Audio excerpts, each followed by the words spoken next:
Hi friends! I'm super excited because we're getting really close to being caught up on me talking about all of the things that I read in 2023. This video is going to be focused on everything that I read in the month of November. We have some manga, I think it's about half of my reading, and then we have some books and series and other things that I read in the month, all of which I'm looking forward to talking about. So I'm going to kick things off by talking about 3 companion novels in the same series. And the reason I picked this series up is because my friend Kristen and I are trying to do a thing where we read books before we buy pretty special editions of them. And so we decided we were going to tackle the Twisted series by Anna Huang. Anna Huang is an author that I've been meaning to read for a long time. I think her books sound like they could be right up my alley. And so this month I actually read 3 of her books. I read Twisted Love, which is the one I don't own, Twisted Games, which is the next book, and Twisted Hate, which is the third book. So Twisted Love is the first book in the Twisted series. It is about Alex Volkov and Ava Chen. So Alex is Ava's older brother's best friend, and he ends up being asked by her older brother to watch over Ava while he's away. And there's a lot more entanglement between them than you could have imagined. I enjoyed this one way more than I thought I was going to, especially given that I had been warned going in that this is actually the weakest of the series. At least that's what I had been seeing online and hearing all about. It's not a perfect book by any means, and I definitely think that there are things that I didn't personally love, like the relationship development. A lot of it happens off page. We do get some nice moments between Ava and Alex, but it's like jumping from one point to the next to the next. There's no real like flow to it in the way that some of my other favorite romance novels have been able to do. I also think that the plot points can go from being like very simple slice of life to suddenly having this really big suspenseful element, which makes things very dramatic. And also the characters, like I liked Ava a lot, but I wasn't nearly as fond of Alex, even though I did love how much he loved Ava. But I do think it was really fun to read, and it was just what I was craving at the time that I picked it up, so I just flew through that book. And I had fun. I just had a very good time, and that's even considering all of the seriously dramatic turns that this one took. The only way I can think of to describe it, and this is complimentary coming from me, I'm a huge fanfic reader. I've been a huge fanfic reader for like years. Like when I say years, I mean like it's been 2 decades of me reading fanfic. And I like that this one made me feel the way that a good fanfic does. It like hooked me. It amused me, it entertained me, it gave me really strong feelings when like big things were happening to the characters. And, you know, from there it just felt really promising. Plus we get a glimpse of all the other characters who are going to be in the series, and I really enjoyed that as well. So it was a good first book in that series to begin with. And then I read Twisted Games, which I had a feeling I was going to really like because this one is about Ava's friend Bridget and her bodyguard Reese, and that's the romance trope in it. And like, you know me and bodyguards, like I'm a sucker is basically what it is. The thing that made this one different from the first book is that I loved both Bridget and Reese, and I really enjoyed seeing their individual character journeys. And it was even easier to just root for them, to watch their romance blossom into something, and to want them to find their way to like happiness, you know, together. The only thing that I didn't love is something that I was actually pre-warned about thanks to the author's note in the book, and that's the narrative structure of at least like the first half of it, because we do get a lot of time skipping, and that's not my favorite. It also recovers events that happen in the first book, but from a different perspective, which is also not always my favorite. But I think it's because I genuinely went into it, you know, warned or knowing about it, that I didn't necessarily have as big a problem with it, and I was able to look past it. Plus the chemistry between Bridget and Reese was sizzling, and I loved it. I think there was something about the forbidden aspect of their relationship that really heightened things for me, and that I really enjoyed. Plus I like how this one resolved. It got to the ending that I really wanted for these characters, but it also still managed to surprise me at some turns, and I really like that. Plus like when they were angsting, I was angsting right alongside them, and for me that's always like a mark of how invested I am in a romance. I was like, okay, I really enjoyed Twisted Games. It's probably going to be my favorite in the series. And then I picked up Twisted Hate. Josh is Ava's older brother and Jules is her best friend, and they've maintained a civil relationship for her sake, but they're mostly like antagonistic towards one another. But that antagonism one night turns into something explosive when they give into the sexual tension between them, and so they strike up an enemies with benefits relationship with like the deal that they're not going to fall in love. And we all obviously know where that is going. Going into this one, I had a feeling I would really like it just because I'm a sucker for like best friend's older brother and all of that stuff. And honestly, this is the book that cemented her and Huang as an author that I really enjoyed because it was so much fun. I don't think I expected the sheer amount of romance tropes that would get thrown into this book outside of the ones that I already mentioned as part of the summary. And it's done in such a fun way. I was really into it. Like, I totally enjoyed that. Plus, we get bonus time with some of the other characters who I really adore, and that's always a good thing. And I think we meet someone that's in her other series, but I digress. I really like that the two leads in this one had valid feelings and reasons for doing and acting the way they did. There were also a lot of moments that I really loved between them that were not just explosive in terms of their chemistry, but also in terms of like just how meaningful and sweet they could be with one another. And it's funny because like this is the one where I felt like I was falling in love with these characters when they were falling in love with each other, and that's such a special feeling to experience when reading a romance novel. So as you can tell, this is also another favorite for me in this series. We are moving right along now, and we're going to talk about two books in a different series. I actually talked about the first book last month, and now I'm going to talk about the remaining two books in the Once Upon a Broken Heart trilogy. That is The Ballad of Never After and A Curse for True Love. So, The Ballad of Never After is the second book in the series, and this was the first time I'd ever reread it. I knew what I was in for, and it still hit me in the gut so hard. Suffice to say, things have kind of fallen apart for Evangeline in ways that she probably didn't expect, and so she and Jax have teamed up now in order to find a way to figure out what's going on and how to make it right. This one, I remember the first time I read it, I was just like screaming the whole time because there was so much going on. We were getting so much new information, and it was all coming together in such a beautiful way. And I still very much felt that when I read it the second time around. Like, even though I knew what was coming, I was still like shocked and awed and surprised and oh my god, mind blown. Like, it was a lot of feelings. This book probably has my favorite Jax and Evangeline moments. It has a lot of moments that just like really punched me in the heart and like it had me angsting for them, but also made me like scream because I was so delighted by the tension between them. So I will never forget how this book made me feel the first time I read it. I love that it echoed that the second time I read it, and it was still such a satisfying second book in a series, and that's such a rarity these days, especially with fantasy series.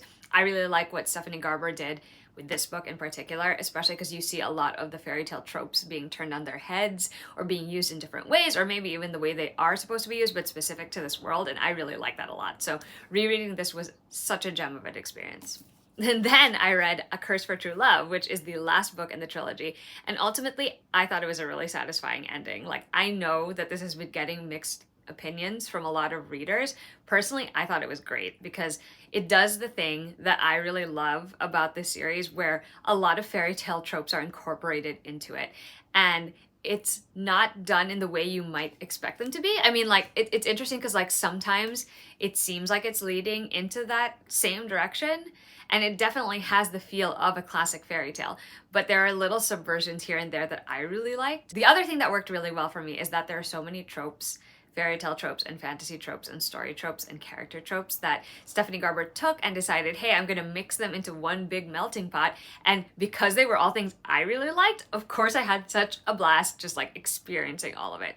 I think the way that everything wraps up in this story for Evangeline is just like, it feels very full circle. It feels like we finally come to the correct ending or beginning for these characters, and I thought it was so good. Like, I liked the relatable themes. There were some great like scenes in between our different character pairings and different characters. I think it was a great way to say goodbye to these characters, or maybe more like see you soon, because I fully anticipate maybe one day seeing these characters elsewhere. But like I enjoyed myself tremendously. I loved being with Evangeline and Jax and everyone else as they were rushing to figure out what to do after the explosive way that book 2 ended. And I ultimately just felt like I was personally very satisfied with how it ended, and I don't know that it could have gone any other way and still feel as effective to me. I really enjoyed it, and I can highly recommend checking out the entire trilogy. So unfortunately, the rest of the books I'm going to talk about for this video, I don't own copies of. So we're going to jump into yet another series. I was clearly in a series mood. And these are also the last two books of that series. And that's the Dark Elements trilogy by Jennifer L. Armentrout. So I read Stone Cold Touch, and I also read Every Last Breath. So in Stone Cold Touch, again, much like Ballad of Never After, this one also has our main character Layla sort of recovering from the fallout of the events in the first book. It's interesting because the events of the first book put her at rock bottom, like she has suffered a great loss, and now she's also uncovered a truth about her world that she didn't realize, and she's starting to feel like there's something about herself that is starting to feel different. Much like my experience with the first book, I was super entertained. I personally have found all of JLA's older series, especially the YA ones, super well plotted. The plot does have its predictable elements to it, but I do think that she's managed to give them each individual twist that still make them feel very specific to the series. I loved hanging out with the main characters again. I loved getting the chance to spend more time with Layla and other people in the series. And it was really interesting because the world expands in this one. You learn more about it, you learn more about the lore, and there was a good combination of like discovering things and discovering truths about the world, but also like action and adventure. And with the way this one ends, I was also like, how could I not immediately dive into the third book, which is Every Last Breath? And in that one, obviously, Layla is forced to make a very difficult choice, and she's forced to face the consequences of some of the actions that she and her allies have taken in an effort to get them to where they are. It was a series finale that I personally really enjoyed. This book also added some additional lore that made everything feel extra interesting and even more refreshing, despite the fact that we've had two books already building up to it. The way the finale built up on everything that we knew in the first and second books, or found out in the first and second books, was really well done. It also gave us a solid ending that was really satisfying and also made me very happy. And in case you were wondering how I felt about this one, because this is the series where fans were, given the chance to vote for who she would end up with, I'm personally very happy. So I mean, I think anyone who knows me would have seen that coming, but I was personally very pleased by how this ended, so it was a good time. My buddy read for November with Danica was a manga series called Phantom Thief Jeanne, and that's about 5 volumes. It's about a high school student named Maran, and she has a secret. At night, she transforms into a phantom thief, where she sneaks into, private art collections and all of that to steal paintings where demons live. So that's basically her task. She's trying to do it in order to prevent the demons from devouring human hearts, but her adventure kind of spins out for there. The series as a whole is quite delightful. It gave me Cardcaptor Sakura vibes, which, as a fan of that series, made me really like this series as well. I like the twists and turns that it took. I thought it was really compelling to see how this story would play out and how it would come to a resolution. Due to the brevity of the series itself, I do think a lot of things towards the end felt a little rushed, and we also didn't get as much time as I would have liked to get to know the characters and really feel invested in them and the outcome of this story. And plus, the guy character in it, Chiaki, I liked him for the most part, but there were also some things he said and did that kind of were like, ooh, eyebrow raise, question mark, why are you like this? Overall, it was enjoyable, not necessarily a new favorite, but I definitely had a good time while I was reading it. Then, for my buddy reads with my sisters and my cousin, we read Things We Never Got Over by Lucy Score. And this is about Nox and Naomi. Naomi winds up in the small town where Nox lives because she was running away from her wedding, but she was also trying to help out her twin, who ends up taking advantage of her. And Naomi has to settle into the town for now because her niece lives there, and now she's in charge of taking care of her niece. Nox and the other residents of this small town help her out, and things kind of go from there. I had expected to like this book, but I was pleasantly surprised by how much I enjoyed it. It was so entertaining. I immediately got on with the writing style, and even though sometimes it would go in some unexpected directions or, do some things, I just got super invested in it, and I thought it was a rip-roaring good time. I loved Naomi, I loved Nox, and I loved Waylay and some of the other characters they get to meet. I really loved the small town feel of the book. I liked seeing, all of these things unfold as they did. It was so entertaining. It made me laugh quite a few times, but it also made me emotional and teary-eyed at other times. And most importantly, of course, I was invested in the romance because that's what I want out of a romance book. So this is a good time, and I actually definitely want to continue reading the trilogy. There are only 2 more books, and I'm hoping to get to them next year. And then for another buddy read with Danica, I think this was last month and I just hadn't gotten to it, or maybe it was like 2 months ago, and it was This Woven Kingdom by Tahara Mafi. So in this one, there are two main characters. There's Alize, who is a disposable servant in this world, but she's actually also the long-lost heir to an ancient Jinn kingdom. And then there's the Crown Prince Cameron, who ends up having a chance encounter with her, and that kind of changes the trajectory of both their lives. So there were definitely elements of this story that I really found appealing. In fact, I do think there's something to be said about the way Tahara Mafi writes and how it flows. There's like a cadence to her words that I find myself being able to sink into. I thought this book was good, solidly good, but I also find myself not really raring to pick up the sequel, which is what I thought would happen. I like the lore, and I thought Alize was a great character. Her trains of thought and like how the conversation she would have and the things she would do, I was really fascinated by. But I also just didn't care as much for Cameron, and I felt like the plot was too slow moving. Like I can go for a slow burn plot, but this one was like extremely slow, and it felt like nothing happened for a good chunk of the book. And in those moments, I was always tempted to like skim a little until I got to something more exciting. And it made the book as a whole feel a little longer for me to get through than I would have liked. So overall, I think it was good, not something that I could call a new favorite, also not something that I would write off completely either. So it's like kind of somewhere in the middle for me. And last but not least, I read 4 volumes of Attack on Titan. I read volumes 24, 25, 26, and 27. These volumes take place after the time skip, so I can't really get into the plot of them without getting too spoilery. But the thing with Attack on Titan is every time I pick it up, I'm always saying to myself, like, this is such a good story. It's so rich in terms of themes, and the plot just takes twists and turns that I could not have expected despite everything, but that actually makes sense in the overarching plot of the story. At the point that we're at, I'm a little stressed because like I know no one is actually safe because this is a time of war and conflict, and there are too many prejudices, too much history to avoid having these confrontations. I'm willing to see where it's gonna take me. I enjoyed diving back into Attack on Titan. I enjoyed getting to know even more about this world and the conflict and the history and what's really going on, and about the Titans too.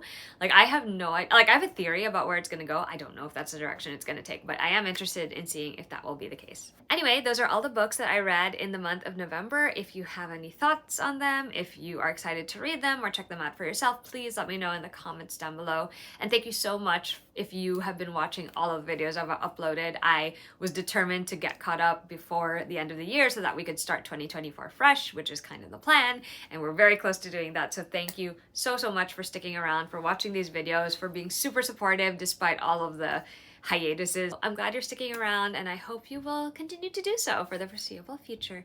I will see you in my next video. Bye!